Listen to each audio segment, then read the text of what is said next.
masyadong tutok, ganyan lang. Ano ang pangalan niya? Renilyn Flores. Anong sakit niyo? Yung pong mata ko. Ilang buwan na yan? Matagal na. 5 months na. Ang sakit niyo sa balakang? Ganon din po. Mga isa, ganun din. Yan ang masakit yung nararamdaman. Yung mata nyo, parang ano, May bukol po siya. matigas. Susubukan natin magagawa ko ha, pero ang Diyos pa rin ang magpapasya. Magdasal ka. Pangalan, Renilyn Flores po. gitna. Renilyn Siquihod Flores. Sa pangalan ng Ama, ng Anak at Espiritu Santo. Amen. Pikit. Okay, uwi sa bahay nyo. Focus.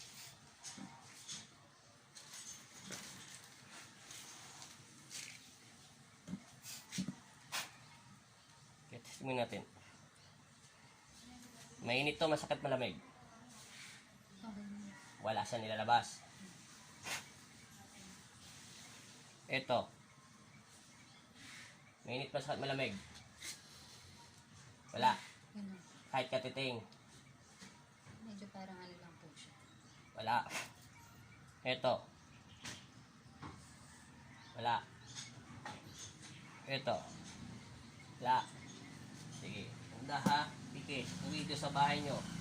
Focus. Idikit mo tong cross dyan. Yan. Huwag mo bibitawan.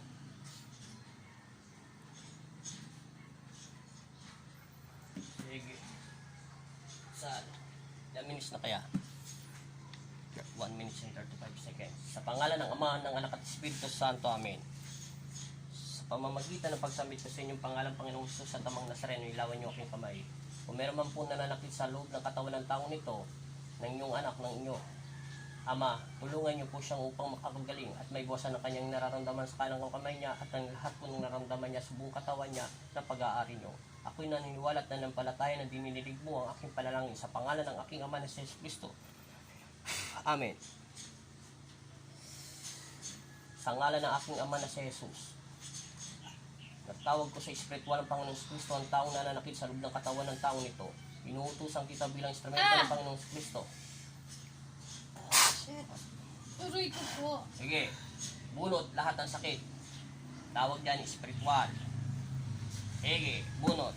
Wala kang ititira. Sige, bunot.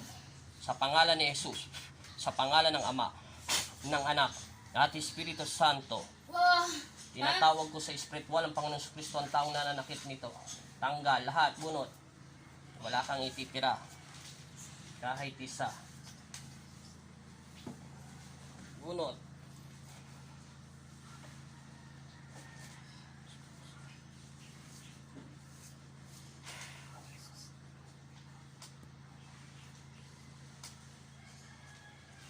Bunot ng bunot.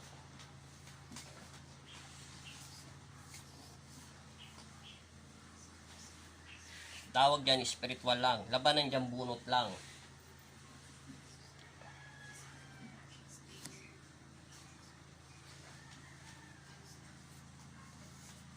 Aray ko po. Itong cross hindi umiinit, sumasakit, hindi. Ito lang isa. Sige, bunot.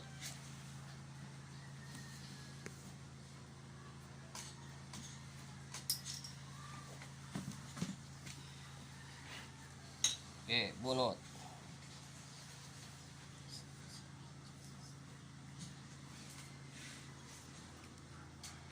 Sige, lahat. Tapon ang tapon. Tawag dyan, bunutan lang.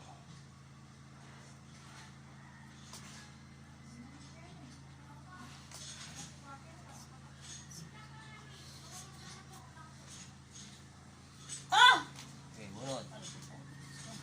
Sige. Diba sabi sa'yo, tao lang, babae nagagalit sa'yo. Ipapakita ko sa'yo yung sa mga mata mo. Pinitsura na kita kanina. Oh. Hmm. Ko po. Tama na po. Bunot. Game. Walang masasaktan dyan kahit galo sa daliri mo. Wala kang makikita dyan kahit pasa, tapon, lahat. Kailangan mapahinto mo yung sakit. Tawag dyan, spiritual lamang. Sige.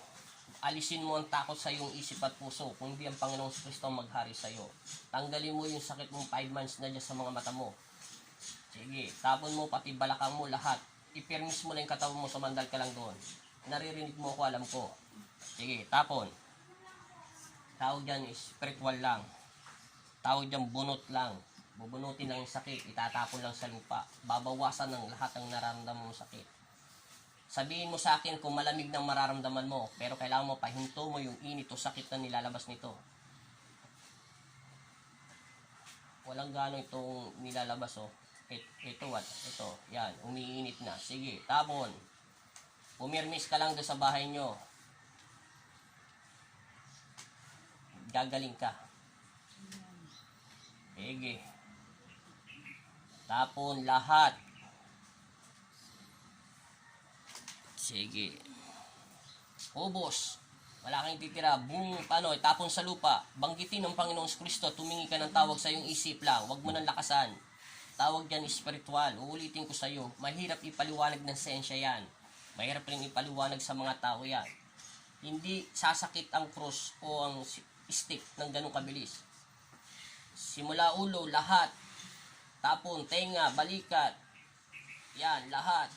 Yan, siko, balakang, lahat ng parte na nararamdaman mong sakit. Pati yung likuran mo, spinal cord, lahat. Kunin mo na lahat, itapon mo sa lupa. Pag may bumaban lamig at init, sabihin mo sa akin. Depende kung saan dadaan to, kung sa ulo o sa talampakan mo. Sige. Konti na lang. Hindi na gano'n to masakit. Itong isa, yung stick. Sige, bunot lang. Itong cross, gagalawin ko sa pangalan ng Ama ng Espiritu Santo. Amen. Hindi na masyado. O, nabawasan, di ba? Isipin mo, bakit nababawasan yung init ng stick sa daliri mo at yung cross na napakasimple lang at ito lang ang ginamit ko sa kanya? Isipin mo, plastic lang yan. Paano iinit at sasakit yan? O, di ba? Nawawala, konti na lang. Hindi katulad kanina, di ba? Sobrang sakit, di ba? Pero bakit magtataka? Bakit sasakit at iinit yung kasimple lang nito, di ba? Huwag kang didilat hanggang wala kang sinasabi. Tapon. Bababa dyan, init o lamig. Depende kung anong ibababa ng Panginoon. Siya pa rin ang magpapasya, hindi ako. Nakakaramdam po ako ng lamig. Saan bumababa yung lamig? Pakilakasan. Sa mga Sige, tapon. May konting kilabot. wala na. Basta malamig lang. Sige, Sa ganito po, ayan. bumababa na. I-focus mo lang yung isip. Kunyari, nagdarasal ka sa aking Ama na Panginoon mo rin. O isipin mo, nasa simbahan ka, bahala ka. Isipin mo rin kung nasa tahanan ka lang. Ipikit mo lang yung mga mata mo ng natural lang. Wala kang iisipin na kahit katiting na galit kahit kanino man. Manatili ka muna sa Panginoon, si Kristo. Ibig sabihin, pinapagpag mo muna ang lahat ng galit. Linis. Konti na lang, nagagalaw ko na. Hanggang saan na yung lamig? Nagalaw ko ng cross, hindi ka na nasasaktan, di ba? Sige, lahat. Anong bumababa? Init o lamig? Malamig po. Hanggang saan na yung lamig? Pinagpapawisan po pero malamig po yung pawis. Sige, tabon ng tabon. Yan ang mahirap ipaliwanag. Din po yung paa. Lumalamig na. Sige, bumababa na yung sakit mo. Ibig sabihin na nanatili na ang presensya ng Diyos. Yan ang pag-ibig ng Panginoong Kristo. Sige. Magpasalamat ka na sa Panginoon at pinagaling ka na. Mawawala na yung sakit mo. Bilisan mo, tanggal ng tanggal. Ito hindi na masyado masakit, di ba? Tatanggalin ko na to. Tinanggal ko ng stick. Ngayon, cross na lang ang nakapatong sa paa mo, ay daliri mo. Tawag dyan, spiritual lang. Ano? Malamig po yung mga ganito. Sige, tapon ng tapon, lahat ng nararamdaman mong sakit. Pumirmis ka lang nakapikit. Wala na? Medyo po. Konti na lang po. Konti na itong sakit ng krus. Opo. Hindi na masyado. Wala na nga, konti na lang. Huminto ka. Sa pangalan ng Ama, ng Anak at Espiritu Santo, amen. Ituro mo lahat ng sakit mo. Huwag kang sumandal. Ako kukuha. Sa pangalan ng Espiritu Santo, amen. Binabasbasan ko to sa pangalan ni Jesus Nazareno. Upang ito'y mawala at makakita ng maayos at malinaw. Inuutusan ko ang lahat ng nagbigay ng sakit nito. Ibabalik ko to sa inyo. Sa aking pangalan ng aking Ama na si Kristo, ibabalik kita kung saan ka nagmula at lumayas ka sa kanyang mga mata.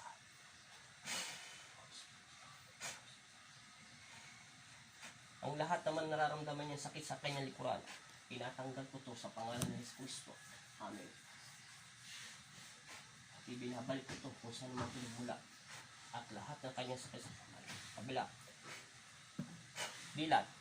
Sabi mo, in Jesus' name. In Jesus' name. Sa pangalan ni Sa Jesus. pangalan ni Jesus. Amen. Amen. Pagpagampa. Sige. Pagpag. Lakad ka ng natural kung may nagbago, ate. Sige, magsuot ka. Walang sugat ang paa mo. Sige, mamaya tayo. Sige, lakad. Mamaya na yan. Maglakad ka ng natural. Iangat mo yung paa mo. Balakang. Galawin mo. Yumuko ka kung nahirapan ka. Anong pakiramdam? Okay po yung balakang po. Nawala yung sakit ng balakang mo? Lakasan mo, nawala yung sakit ng balakang mo? Nawala? Hindi ka tulad kanina? Opo. O, yung paa mo, isipa mo. May dasal pa yan. Sige, yung leg mo naman, yung sinasabi mo. Sakit. Yung mata mo, takpan mo. Yung kabila, idilat mo yung kabilang mata mo. Hindi, syempre, yung ano lang masakit, yung kabila yan. Hawakan mo yung isa mong mata, hindi yan. Alin ba masakit? Yan, o tingnan mo. Okay po siya. Wala na yung ano, yung parang ano. Okay na po. Malinaw po siya. Ano te? Ulitin mo. Malinaw na po siya. Malinaw na yung mata mo. Wala nang ano.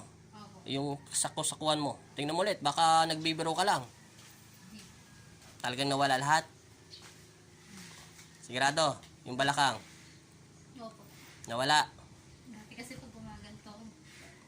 Nahihirapan ka. Ngayon, sige, umupo ka rito. Meron pa naman tayong 15 minutes para ano, dito ka kuya. Tatapusin ko lang to. Dito ka kuya. Hawakan mo tong video sa anak mo. Ganyan mo lang ha. Permis mo lang. May gagawin lang ako. Simple lang to. Steady. Relax lang. Para gumalaw lahat. Pero nawala na yung sakit. No. Anong pangalan niya, te? Ready din si Kevin Flores. Kabila. Mabilisan lang naman to. Para straight na katawan. Relax lang. Tumunog, di ba? Tumunog, di ba? Yan. Sige, straight. Kabila. Wala. Yun, tumunog dito, di ba? Ganyan mo. Okay. Papasukin mo lang yung kamay ko. Ganyan lang. Hawak. Baba ang paa. Yun, tumunog, di ba? Malakas. Para dito. Opo. Tayo. Lagay natin sa ano. Straight lang. Ako lang. Yun, tumunog, di ba? Ilang minutes na kaya? Uy, hindi makita. 12. Upo ka rito. Lapit ka kuya. Higa ka rito. Tagilid. Mamadali na lang natin to. Hindi, dito ka umarap sa akin. Straight. Yan. Hindi, tagilid lang. Hawakan mo lang yan. Straight mo to. Hindi, yuko mo to. Yan. Doon harap. Relax lang. Style. Okay na. Dito ka pa yung banda. Yan. Okay na. Pakiramdaman mo to ha. Itong sakit mo rito ha. Huwag mo gagawin pa mo. Garimis lang. Yun, tumunog diba? Ito yun ha. Back pain tawag yan. Kabila, tayo. Dito ulo. Hindi, mali. Sorry. Ito pala. Diyan ka lang pa yan. Tayo ko lang. Back pain tawag yan.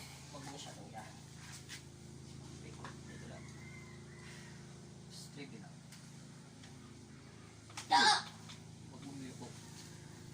Amoy. Sige, tayo. Tawag dyan, back pain.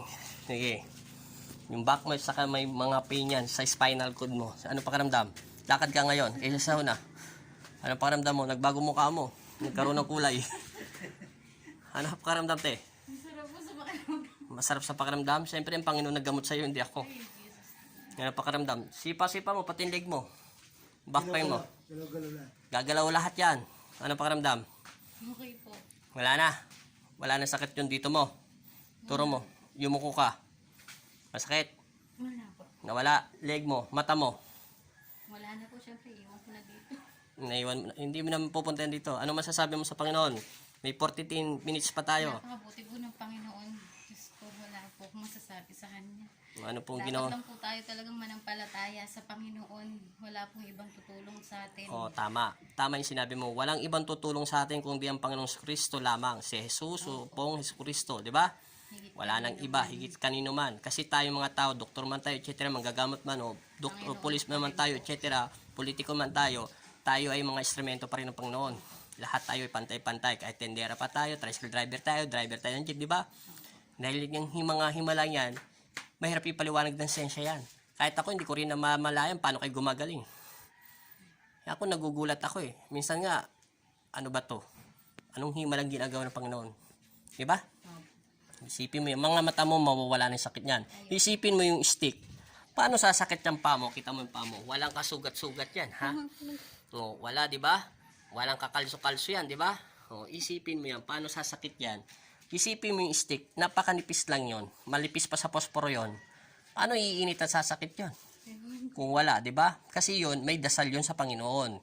Tinatanggal niya. Kung anong sakit lang nilalabas niya doon, ganun rin tindi lang ang sakit sa'yo. Pero pag malala na sakit mo, mas malakas din ang init yun. Kasi tumbas din ang sakit ng katawan mo.